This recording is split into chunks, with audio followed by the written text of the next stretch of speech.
Hello and welcome to this video tutorial. Today we're looking at how you can get an effect like this for your pie charts in Excel.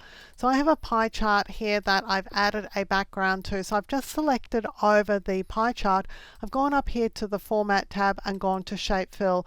And at this point you can add whatever fill color you want to your chart. And I'm just using a fill color from my theme colors.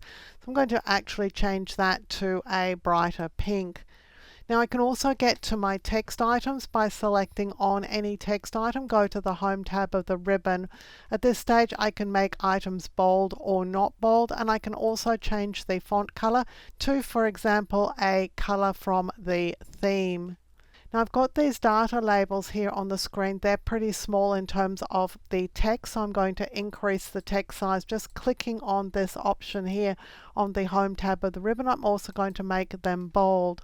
I'd like to move them out a little bit, so I'm going to select each one of these in turn. So I'm going to click on it, make sure it's the only one selected, and just move these out to the side of the chart. You want to make sure that you've just got one selected when you try to move these. I can also make this a bit wider so that I can fit in the entire word.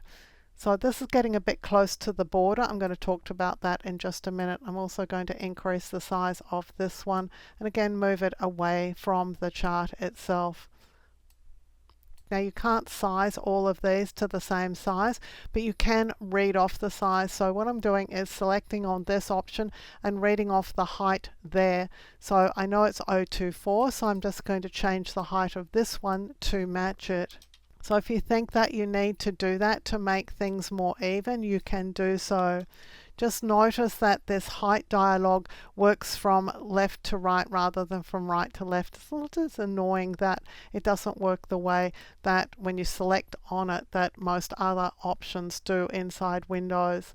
Now I want to make my plot area a bit smaller, but when I select over it you'll see that I'm actually selecting the series.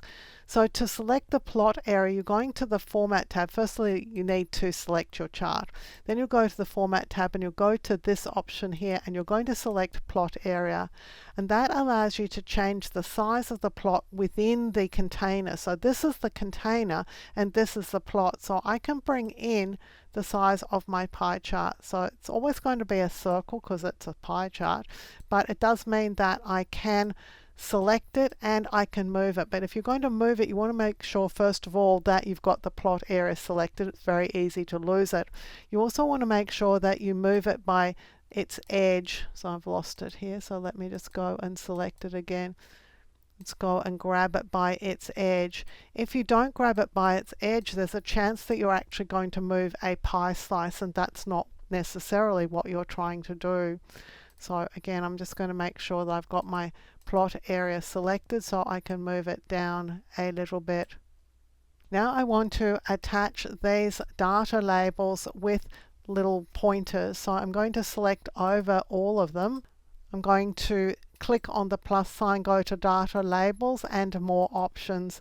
I can do it the same way by clicking on them all, right clicking and choosing format data labels. What I want to do is I want to show leader lines, and leader lines are these little lines that point from the data label into the chart itself. Very handy if you've got elements that are very close to each other. But right now these leader lines are really hard to see, but they're selectable. So I'm going to click away from my chart. I'm going to click here on a leader line, and when the leader lines are selected, you can see I get an option to format leader lines. So I can change their color. I'm going to make them quite dark. I'm also going to make their width a little bit thicker, and I can change the dash type, but I can also add arrows to it. So I'm going to add a beginning arrow. So now my leader lines have got arrows on them. There's one that hasn't, and the reason for that is it's not far away enough from the chart to earn itself a leader line. But if I move it away, it will earn its own leader line. So we can also get access to the background color for these individual labels by selecting on the labels, go to the Format tab, and you can choose Shape Fill. So you could fill these with a different color if you wanted to.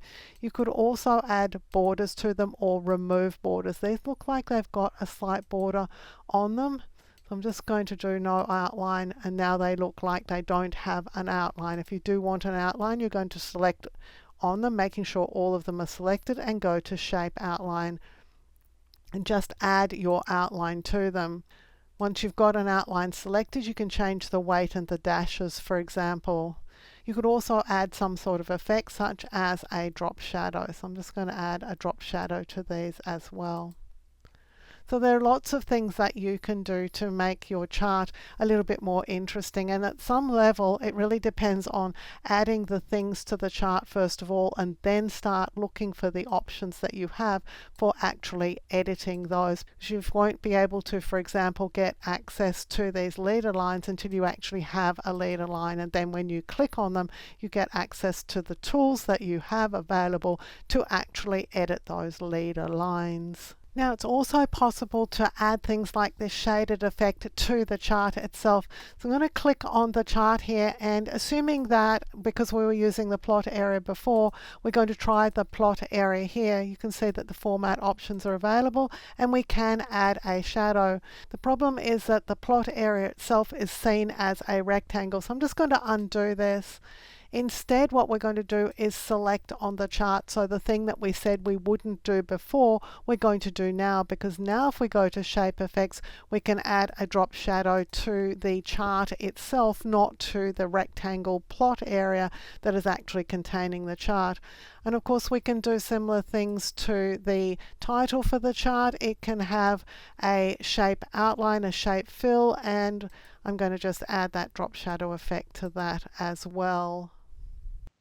If you like carefully researched content like this, clearly presented in a step-by-step format so that you can get great results every time, then you'll love my other YouTube videos. So give this video a thumbs up and click to subscribe to the channel. And on the screen now, you'll see a video that I've handpicked for you to watch next.